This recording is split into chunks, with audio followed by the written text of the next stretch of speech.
खाड़ी में Donald Trump का सबसे बड़ा दाव बुरी तरीके से फेल हो गया है।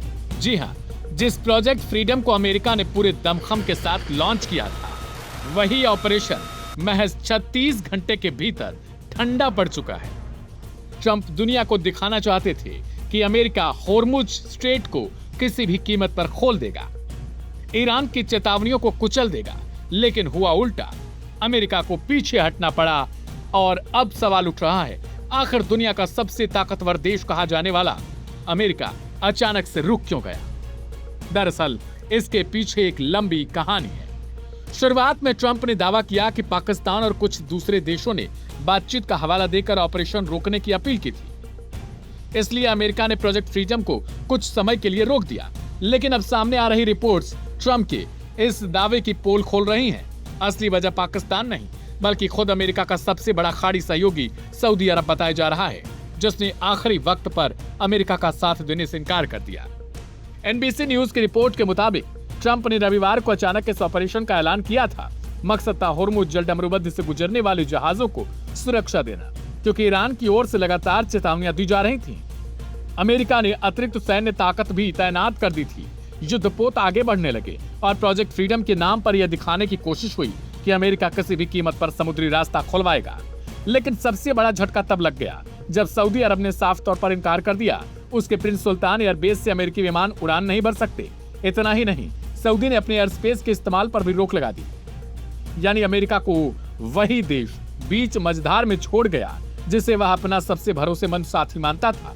रिपोर्ट्स के मुताबिक इस मुद्दे पर ट्रंप और सऊदी क्राउन प्रिंस मोहम्मद बिन सलमान के बीच फोन पर लंबी बातचीत हुई, लेकिन कोई समाधान नहीं निकल पाया। और यहीं से अमेरिका का पूरा प्लान लड़खड़ा गया, क्योंकि ऐसे सैन्य अभियानों में क्षेत्रीय देशों के एयर स्पेस और एयरबेस बेहद जरूरी हो जाते हैं। बिना उनके सहयोग के लड़ाकू विमानों की आवाजाही, जहाजों की सुरक्षा और ऑपरेशन का लॉजिस्टिक सिस्टम लगभग असंभव हो जाता है। हालांकि अमेरिका ने दावा किया कि ऑपरेशन के दौरान 2 जहाजों को सुरक्षित निकाल लिया गया था, लेकिन असली सवाल यह है, अगर सब कुछ कंट्रोल में था तो फिर मिशन को रोकना क्यों पड़ा?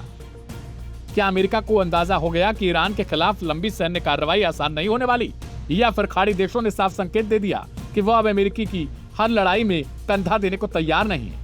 सबसे दिलचस्प बात यह रही कि मिशन रोकने के बाद ट्रंप ने इसका ठीकरा पाकिस्तान पर फोड़ने की कोशिश की। उन्होंने कहा कि बातचीत अच्छी दिशा में जा रही है, इसलिए ऑपरेशन रोका गया। लेकिन अब सामने आ रही जानकारी बता रही है कि असली वजह कूटनीतिक अलगाव और सहयोगियों की नाराजगी थी। यानी जिस प्रोजेक्ट फ्रीडम को अमेरिका अपनी ताकत का प्रदर्शन बताता है, वहीं अब ट्रंप प्रशासन के लिए शर्मिंदगी का एक कारण भी बनता जा रहा है, क्योंकि होर्मुज में ईरान के सामने अमेरिका की रणनीति सिर्फ 36 घंटे में लड़खड़ा गई और दुनिया ने पहली बार देखा कि पश्चिम एशिया में अब अमेरिका अकेले फैसला लेकर सब कुछ नहीं कर सकता।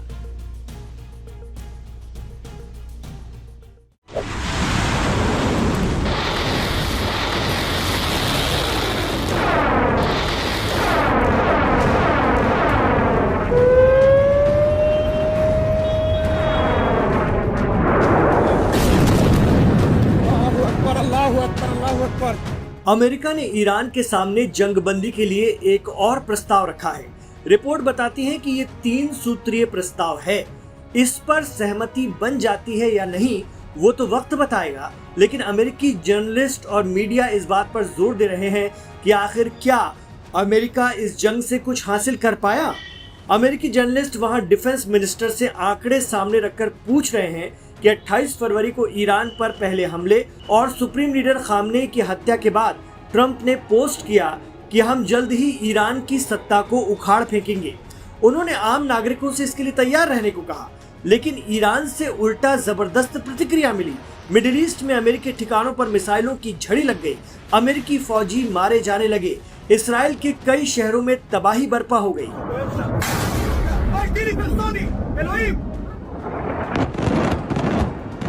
7 मार्च को ट्रंप ने कहा कि ईरान के साथ शांति को लेकर कोई बातचीत अब नहीं होगी।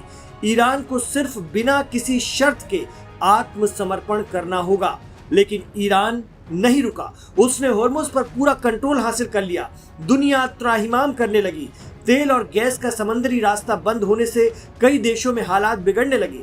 इधर ईरान के मिसाइल और ड्रोन रुकने का नाम नहीं ले रहे थे।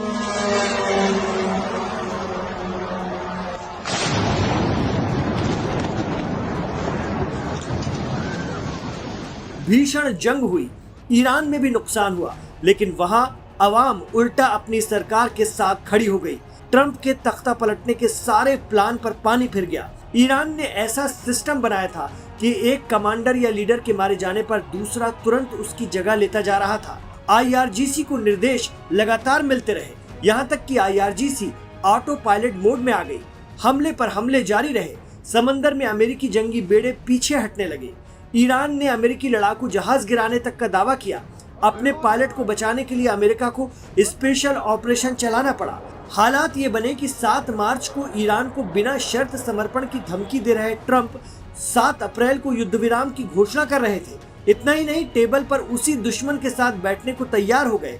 बिना किसी ठोस बातचीत के 6 मई को मार्को रूबियो ने ऑपरेशन एपिक फ्यूरी के खत्म होने की घोषणा कर दी, वो भी समझौता किए बिना। रिपोर्टर इन सब तर्कों को देते हुए दावा कर रहे हैं कि अमेरिका ईरान के सामने सरेंडर कर चुका है। हालांकि रक्षा मंत्री पीट हेग्सेथ ने रिपोर्टर के सवाल पर जोर देकर कहा कि ट्रंप ने किसी भी बात पर हार नहीं मानी है। एक तरफ अमेरिकी राष्ट्रपति ट्रंप कह रहे हैं कि उन्होंने ईरान को घुटनों पर ला दिया, वहीं वो ईरान के सामने डील के लिए नए नए प्रस्ताव भेज रहे हैं। बुधवार को अमेरिका की तरफ से ईरान को एक और प्रस्ताव गया है, जिसमें जंग खत्म करने और होर्मुज स्ट्रेट खोलने की शर्त है। अमेरिका ने फिर ईरान को प्रस्ताव पर जवाब देने के लिए 48 घंटे का वक्त दिया है।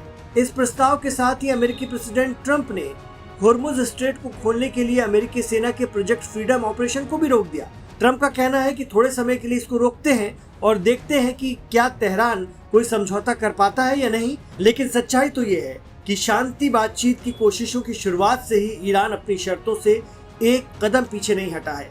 इस प्रस्ताव पर सभी की नजरें हैं, क्योंकि ईरान ने अमेरिका की तरफ से पिछले प्रस्ताव को बिना शर्त मानने से इनकार कर दिया था और इस्लामाबाद जाकर अपनी शर्तों का कागज छोड़ आया था।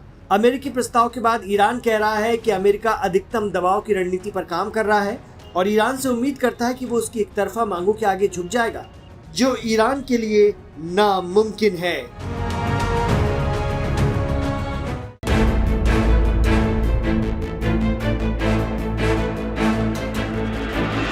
कहते हैं मोहब्बत और जंग में सब जायज है, और खुद पर थोपी गई जंग को लेकर अब ईरान भी इसी मोड में आ गया है। 40 दिनों की जंग में ईरान के हाथ वो चाबी लग गई है जो पहले भी उसके पास थी, लेकिन दुनिया की भलाई के लिए उसने कभी इसका इस्तेमाल नहीं किया।